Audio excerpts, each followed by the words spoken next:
study about force on a charged particle when it is thrown in the magnetic field or placed in the magnetic field. तो आज का topic लिखते हैं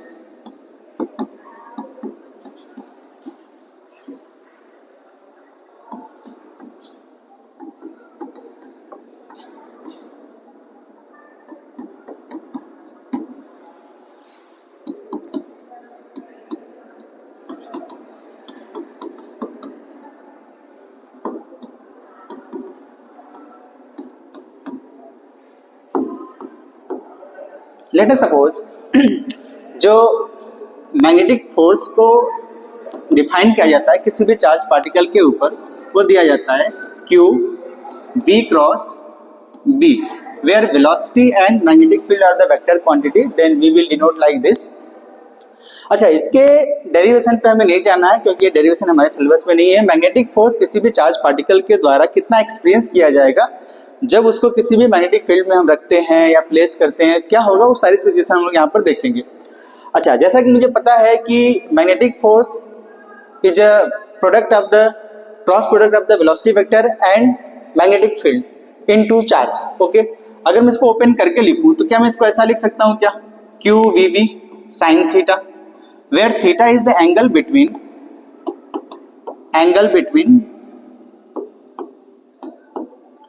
magnetic field MF and velocity vector.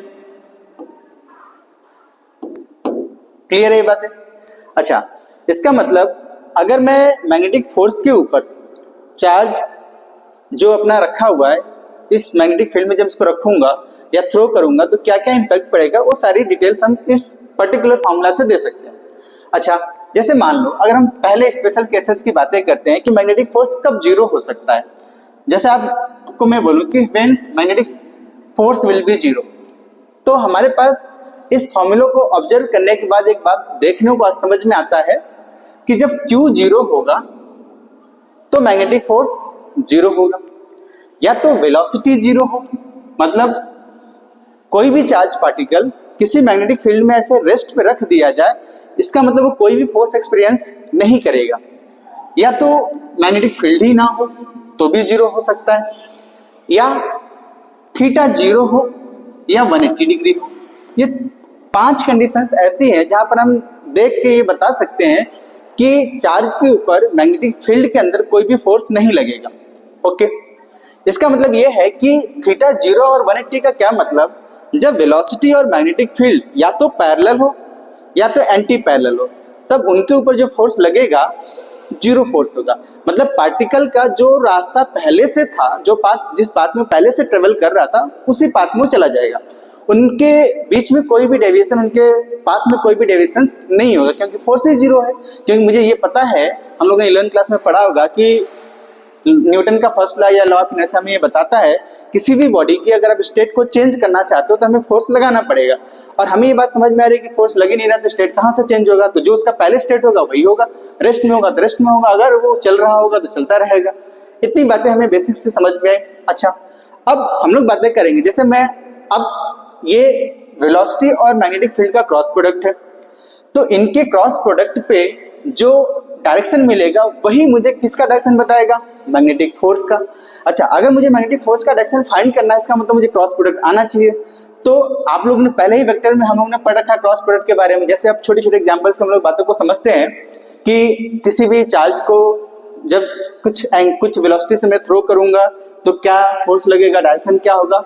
अगर अब देखो, जैसे मैं आपको बोलूं कि मान लो कि यहाँ पर मैग्नेटिक फील्ड इनसाइड डायरेक्शन में, जैसा कि डिनोट करते हैं आप सभी को पता होगा, और मैं एक चार्ज पार्टिकल लेता हूं Q, जिसको मैं इस तरीके से फेंका V वेलोसिटी से. अब मैं आपसे अगर पूछूं कि प्रीवियस फॉर्मूले को यूज करके वेलोसिटी वेक्टर और मैग्नेटिक फील्ड वेक्टर हमें दिख रहा है, तो मैग्नेटिक फोर्स का डायरेक्शन किधर होगा. तो सबसे पहला काम मुझे ये करना है कि क्रॉस प्रोडक्ट फाइंड करने के लिए right hand palm rule use करते हैं हम लोग. तो सबसे पहले क्या करेंगे, वेलोसिटी के डायरेक्शन में राइट हैंड को प्लेस करेंगे, पाम को फील्ड के डायरेक्शन में ओपन करेंगे, क्योंकि मुझे किससे क्रॉस लेना है, B क्रॉस B चाहिए. मुझे किसका क्रॉस चाहिए, B क्रॉस B. यही मुझे क्या बताएगा, डायरेक्शन ऑफ मैग्नेटिक फोर्स, जिसको मैं FM से डिनोट कर रहा हूं. ओके, अच्छा, वेलोसिटी हमने किधर लिया, इस साइड मैग्नेटिक फील्ड कहाँ है, अंदर इनसाइड द प्लेन, तो वेलोसिटी क्रॉस मैग्नेटिक फील्ड, तो फोर्स का डायरेक्शन किधर आ रहा है, ऊपर। इसका मतलब इस चार्ज पार्टिकल के ऊपर जो फोर्स एक्सपीरियंस होगा वो किधर होगा, ऊपर की तरफ। अच्छा, दूसरा एग्जांपल समझते हैं, पहला था। अगर हम दूसरे की बात करें, दूसरे एग्जांपल से, तो जैसे मान लो मैंने मैग्नेटिक फील्ड को out of the plane denote किया, आपको पता होगा इसका मतलब क्या होता है, और वेलोसिटी को मैं ऊपर ऐसे थ्रो करता हूँ। एक चार्ज पार्टिकल है जिसके चार्ज की वैल्यू हमने क्यू ले ली और वेलोसिटी की वैल्यू हमने कितना ले लिया, v। अब अगर मैं आपसे पूछूं कि इस चार्ज पार्टिकल के ऊपर इस मैग्नेटिक फील्ड के द्वारा कितना मैग्नेटिक फोर्स लगेगा, उसका डायरेक्शन क्या होगा, क्लियर है बातें। तो मुझे ये पता है कि सेम क्रॉस प्रोडक्ट यूज करेंगे, वेलोसिटी ऊपर के डायरेक्शन में, मैग्नेटिक फील्ड आउटसाइड के डायरेक्शन में, और मुझे v क्रॉस b करना है, जैसा कि यहाँ लिखा है, तो v cross b, thumb will show the direction of magnetic force, तो थंब किधर, इस साइड, तो मैग्नेटिक फोर्स का डायरेक्शन किधर हो गया, ऐसे।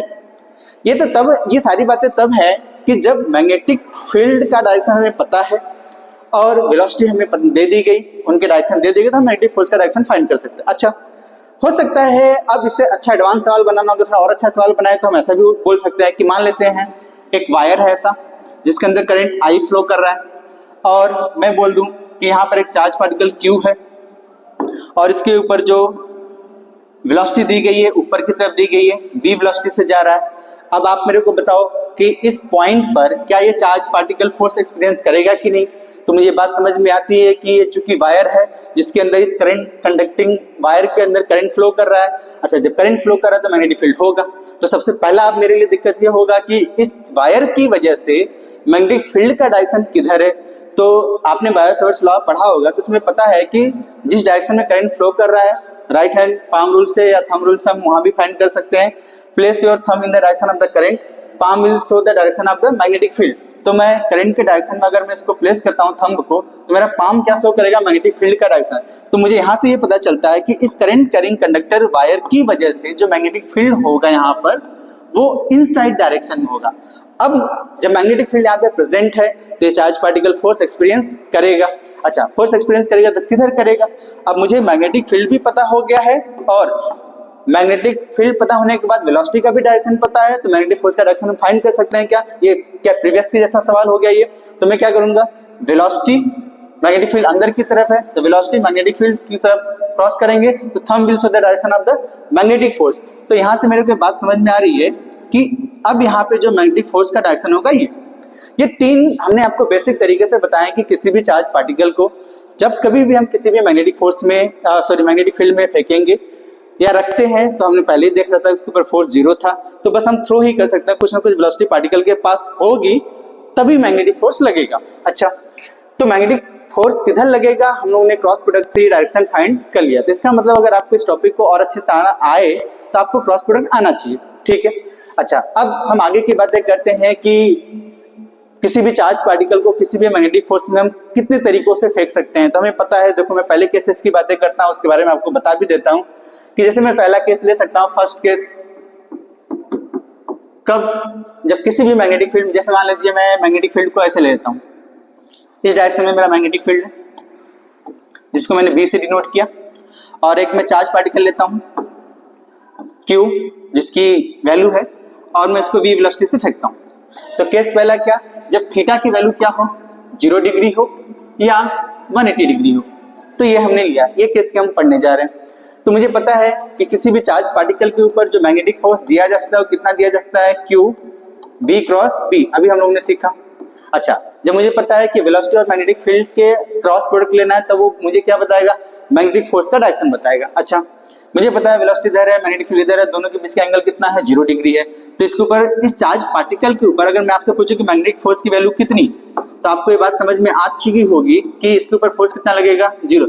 मतलब पार्टिकल जिस रास्ते से जा रहा था वो सीधे सीधे जाएगा, उसमें कोई डेविएशन नहीं होगा। तो पार्टिकल का पाथ कैसा होगा, ये सीधा चला जाएगा विदाउट डेविएशन। या मैं पार्टिकल को ऐसे मैं आपको बोलूं, दूसरे केस में मान लीजिए कि मैं दूसरा चार्ज पार्टिकल, इसको Q1 बोल देता हूं, इसको मैं Q2 बोलता हूं, नहीं तो चलो दूसरे में डायग्राम बना देते हैं हम आपको।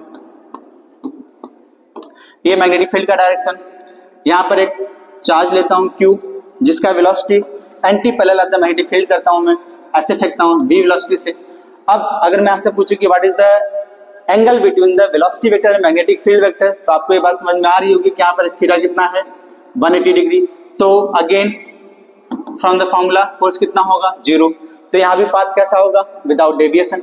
मीन्स जब चार्ज पार्टिकल को किसी भी मैग्नेटिक फोर्स में मैग्नेटिक फील्ड में फेंका जाए तो उसके ऊपर जो मैग्नेटिक फोर्स होगा 0 कब, जब वो पैरेलल चल रहा होगा मैग्नेटिक फील्ड के या एंटी पैरेलल चल रहा होगा। इतनी बातें आई होप आपको समझ में आ गई होंगी। अब हम इसके दूसरे केस की बातें करते हैं, ठीक है। अच्छा, दूसरे केस की बातें अगर हम करते हैं तो जब वेलोसिटी मैग्नेटिक फील्ड के परपेंडिकुलर हो, ठीक है, तब क्या होगा। अच्छा, अगर आप सारी बातों को ऑब्जर्व करते हैं यहाँ पर, तो जैसे मान लेते हैं मैं यहाँ पे मैग्नेटिक फील्ड को ऐसे लेता हूँ इनसाइड के डायरेक्शन में,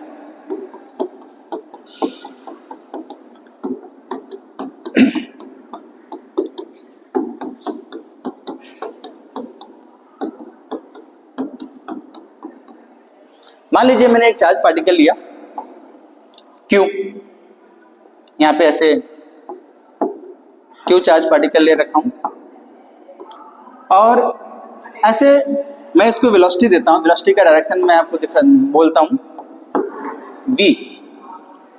चूंकि मैं पहले ही कौन सा केस ले रहा हूं, वेलोसिटी मैग्नेटिक फील्ड के परपेंडिकुलर होगा, तो हमने ऐसा ही बनाया। वेलोसिटी और मैग्नेटिक फील्ड एक दूसरे के क्या है, परपेंडिकुलर, ठीक है। और हमने चार्ज कितना लिया है q। क्लियर है बात है। तो अगर मैं आपसे पूछूं कि बताओ इस पर्टिकुलर पॉइंट पे इस चार्ज पार्टिकल के ऊपर मैग्नेटिक फोर्स का डायरेक्शन किधर होगा, तो अगेन सेम तरीके से हम फाइंड करेंगे, क्रॉस प्रोडक्ट लेंगे वेलोसिटी और मैग्नेटिक फील्ड का। तो वेलोसिटी का डायरेक्शन इधर है, मैग्नेटिक फील्ड किधर है, inside, thumb will show the direction of the magnetic force. तो हमें ये बात समझ में आती है कि इस चार्ज पार्टिकल के ऊपर जो मैग्नेटिक फोर्स लगेगा वो किधर है, ऊपर की तरफ है। वो किधर लग रहा है, ये Fm, मैग्नेटिक फोर्स का डायरेक्शन ऊपर। अच्छा, मतलब चार्ज पार्टिकल जब आगे बढ़ रहा होगा तो उसको कोई ऐसा फोर्स है जो इसके डायरेक्शन को अंदर की तरफ धक्का दे रहा है। क्लियर है बातें।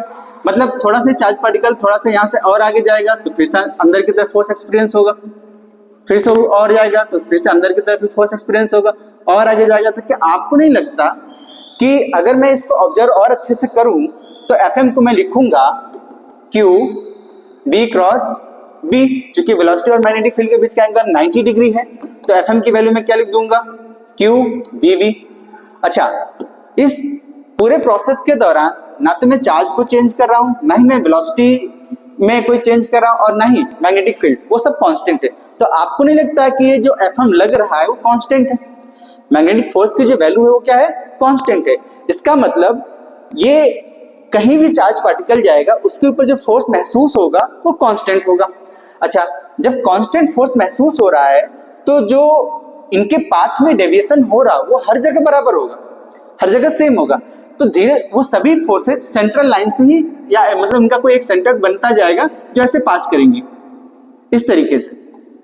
तो ये एक कैसा सर्कल बनाएगी, यूनिफॉर्म सर्कल बनाएगी, क्योंकि फोर्स कैसा है, कांस्टेंट है। अब आप बार बार हर जगह थोड़े थोड़े डिस्प्लेस करके हम देखेंगे हर जगह। जैसे मान लो वेलोसिटी यहाँ पे ऐसा होगा तो again V cross B force अंदर ही लगेगा, फिर यहाँ पे टेंजेंशियल वेलोसिटी यहाँ पे होगी तो V क्रॉस B फोर्स कहाँ लगेगा, सब अंदर ही लगेगा। ये सब वेलोसिटी, टेंजेंशियल वेलोसिटी, धीरे धीरे पार्टिकल अपना डायरेक्शन धीरे धीरे क्या कर रहा है, डेविएट कर रहा है। और चूंकि सेम कांस्टेंट फोर्स हर जगह लग रहा है तो ये कैसा बनेगा, यूनिफॉर्म सर्कल बनेगा।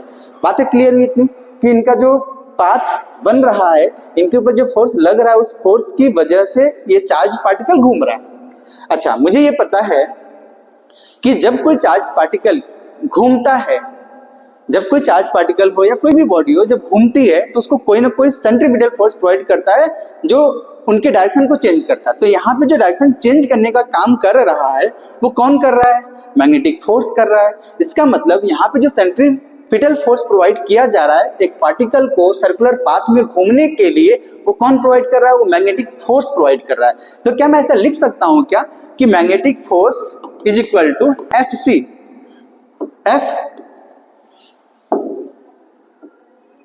FC, magnetic force is equal to FC। What is FC?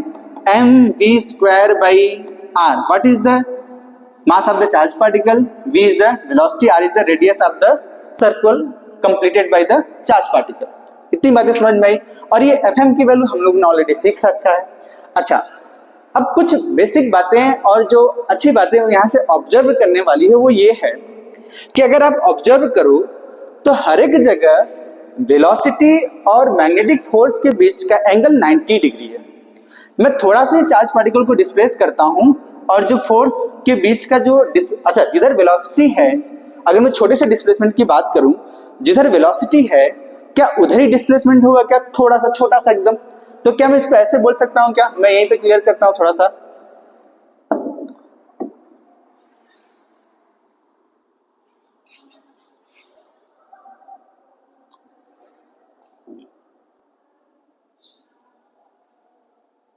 आप देखो, इस बात को समझो।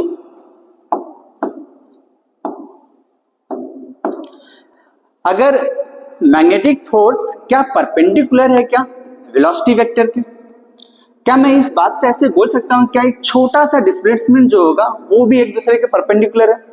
और हमने सीखा है कि work done is equal to क्या होता है? एफ डॉट डी एस, छोटा सा। तो इन दोनों के बीच का अगर इनको मैं ओपन करके लिखूंगा विद मैग्नीट्यूड के फॉर्म में, तो मैं क्या लिखूंगा? F D S cos theta, where theta is the angle between the displacement vector and force. तो यहाँ पे ये छोटा सा जो पार्टिकल इधर जा रहा होगा उधर ही तो डिस्प्लेसमेंट होगा, वेलोसिटी के डायरेक्शन में पार्टिकल का डिस्प्लेसमेंट होगा। तो आपको लगता है क्या ये मैग्नेटिक फोर्स और डिस्प्लेसमेंट के बीच का एंगल कितना है? 90 डिग्री। अच्छा, जब 90 डिग्री है तो work done by the magnetic force, जिसको मैं यहाँ भी लिख देता हूँ, एम से डिनोट करता हूँ मैग्नेटिक फोर्स का मतलब, तो क्या इनको मैं ऐसे लिखूंगा क्या? एफ डी एस कॉस 90, जिसकी वैल्यू कितनी हो जाएगी? 0। मीन्स इस मैग्नेटिक फोर्स के द्वारा इस चार्ज पार्टिकल के ऊपर जितना वर्क डन हो रहा है वो 0 है। इसका मतलब अगर हमें वर्क एनर्जी थ्योरम याद हो, क्योंकि यहाँ पर काम करने वाला है कि हमने सीखा है कि work done by all forces it should be equal to work done by all forces it should be equal to change in the kinetic energy. क्योंकि वर्क डन में कुछ काम हुआ ही नहीं है तो इसके अंदर काइनेटिक एनर्जी में कोई चेंज होगा नहीं। जब इसकी काइनेटिक एनर्जी में कोई चेंज नहीं हो रहा है, इसका मतलब ये है कि जो पहले वेलोसिटी थी अभी भी वेलोसिटी वही है। इसका मतलब ये जो मैग्नेटिक फोर्स है वो सिर्फ और सिर्फ डायरेक्शन चेंज करने का काम कर, इसकी वेलोसिटी में कोई चेंजेज नहीं करता। तो अगर आपसे कोई पूछे कि work done by the magnetic force, work done by magnetic force इस केस के लिए, तो मैं क्या लिखूंगा? उसको क्या बोलूंगा? 0। तो उसके अंदर स्पीड में कोई चेंज नहीं है, नो स्पीड नो चेंज। तो चेंज क्या हुआ? Change in direction only, change in direction of charge particle. इतनी बातें मुझे लगता है आपको समझ में आ गई होंगी। क्लियर है बातें कि इस मैग्नेटिक फोर्स का सिर्फ एक काम दिख रहा है अपने को, इसके डायरेक्शन को चेंज करने का। चूंकि वर्क डन कुछ कर नहीं रहा तो इसकी स्पीड में कोई चेंजेस होगा नहीं। जब स्पीड में कोई चेंजेस नहीं है तो जो काइनेटिक एनर्जी पहले थी अभी भी वही है। ये आपके स्टेटमेंट के फॉर्म में बहुत सारे सवाल बनाए जाते हैं नीट वूट वगैरह में, और जेई के लिए तो हम लोग और आगे इसको थोड़ा और डीप से पढ़ते हैं तो समझ में आएगा। ठीक है, अच्छा, मेरे को इतनी बातें समझ में आ गई हैं तो मुझे पता है कि जब एक चार्ज पार्टिकल किसी भी मैग्नेटिक फील्ड में एंटर करता है, वो भी परपेंडिकुलर एंटर करे, तो वो एक सर्कुलर पाथ बनाएगा यदि मैग्नेटिक फील्ड सफिशिएंट हो तो। अच्छा, ये सर्कुलर पाथ जो बन रहा है तो एक सर्कल में घूम रहा है सेम स्पीड से पार्टिकल, तो इसकी खुद ही रेडियस होगी, खुद का इसका टाइम पीरियड होगा, और एंगुलर वेलोसिटी होगी, एंगुलर फ्रीक्वेंसी होगी, वो सब हम बारी बारी से कैलकुलेट करते हैं। तो सबसे पहले हम रेडियस कैलकुलेट करते हैं कि इस चार्ज पार्टिकल जब मैग्नेटिक फोर्स महसूस करेगा तो सर्कल बनाएगा, तो कितने रेडियस का सर्कल बनाएगा। तो पहला हम करेंगे रेडियस। रेडियस के लिए हमने पहले ही बताया कि FC should be equal to FM. FC कितना है? MV square by R. FM कितना है? क्यूवीवी। तो यहां से रेडियस की वैल्यू क्या मैं ऐसा लिख सकता हूं क्या? आप देखो, आर और आर वी कैंसिल कर देते हैं, इधर बचेगा एमबी, क्यूबी किधर ले आते हैं तो ये कितना हो जाएगा? MB by QB. ये पहला बोर्ड के हिसाब से डेरिवेशन जो आपको हर बार कहीं न कहीं देखने को मिल ही जाएगा, नीट में भी सवाल मिल जाएंगे आपको। और यहाँ पे मास क्या है? मास उस चार्ज का है जो हमने लिया है, जो भी चार्ज दिया जाएगा आपको, इलेक्ट्रॉन कुछ भी हो सकता है, हमने तो यहाँ पे जस्ट मास आपको डिनोट करे। मास किसका? पार्टिकल का, और वेलोसिटी पार्टिकल का, चार्ज भी कितने मैग्नीट्यूड का है, वी क्या है? मैग्नेटिक फील्ड का वैल्यू। क्लियर है? Magnitude clear. अच्छा, अब मुझे रेडियस पता हो गया तो मुझे टाइम पीरियड भी पता होना चाहिए। तो क्या टाइम पीरियड को कैलकुलेट करने के लिए हम लोगों ने सीख रखा है क्या 2 पाई आर पेरीमीटर, जिसमें वो घूम रहा है, डिवाइडेड बाई वेलोसिटी। तो मुझे बताएगा अच्छा 2 पाई आर अभी हम लोगों ने पीछे कैलकुलेट किया, वो कितना था mv बाई क्यूबी। क्लियर। तो इनको हम नीचे फिर से वेलोसिटी था उसको छोड़ दिया था, सॉरी। तो हम इसको कैलकुलेट करते हैं तो वेलोसिटी और वेलोसिटी कैंसिल हो जाएगा, तो बचेगा कितना अपने पास ये 2 पाई m बाई क्यूबी। मतलब एक चार्ज पार्टिकल के द्वारा जो लगने वाला समय है उसको एक सर्कुलर पाथ बनाने में वो उसका टाइम पीरियड है। और अगर आप इस बात को ऑब्जर्व करो तो आप देखोगे कि इस पूरे एक्सप्रेशन में वेलोसिटी का कहीं कोई रोल नहीं है। इसका मतलब ये हुआ कि time period is independent of velocity. मतलब ये वेलोसिटी के ऊपर डिपेंड नहीं करता, स्पीड के ऊपर डिपेंड नहीं करता कि आप पार्टिकल को कितनी स्पीड के अंदर फेंक रहे हो तो उसके टाइम पीरियड में क्या होगा, इससे आपको कोई लेन देन नहीं है। जो टाइम पीरियड को डिसाइड कर रहा है वो ये डिसाइड कर रहा है कि चार्ज का मास कितना है, चार्ज की वैल्यू कितनी है, मैग्नेटिक फील्ड कितना है। क्लियर है बात है। अच्छा, टाइम पीरियड हो गया तो क्या मैं फ्रीक्वेंसी लिख सकता हूं, मैं क्या लिख सकता हूं फ्रीक्वेंसी को 1/t। ये कितना हो सकता है तो क्यूबी बाई 2 पाई m, ये इसका फ्रीक्वेंसी होगा। अच्छा, जब मुझे फ्रीक्वेंसी पता है तो मैं एंगुलर फ्रीक्वेंसी भी कैलकुलेट कर सकता हूं। तो एंगुलर फ्रीक्वेंसी कैलकुलेट करने के लिए मैं क्या कर सकता हूं, एंगुलर फ्रीक्वेंसी को हम क्या लिख सकते हैं ओमेगा, या एंगुलर वेलोसिटी भी बोलते हैं इसको, क्या 2 पाई बाई t। तो 2 पाई टाइम पीरियड हमने अभी सीखा कितना 2 पाई m बाई क्यूबी। ये इसका क्या है टाइम पीरियड, मैं इसको कैलकुलेट करके क्या लिख सकता हूं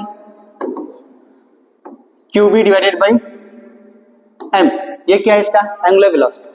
बातें क्लियर है क्या। अच्छा, मुझे टाइम पीरियड पता हो गया, रेडियस पता हो गया, एंगुलर वेलोसिटी पता हो गया, ये सारी चीजें हमसे पूछी जा सकती है। ये कब का केस हम लोग डिस्कस कर रहे हैं, ये तब का केस है जब किसी भी चार्ज पार्टिकल को किसी भी मैग्नेटिक फील्ड के अंदर हम परपेंडिकुलरली थ्रो करें तो। क्लियर। आई होप ये छोटा सा पार्ट आपको समझ में आया होगा, और आगे की बातों के लिए हम कल मिलते हैं या नेक्स्ट टॉपिक में डिस्कस करेंगे। Thank you for watching this.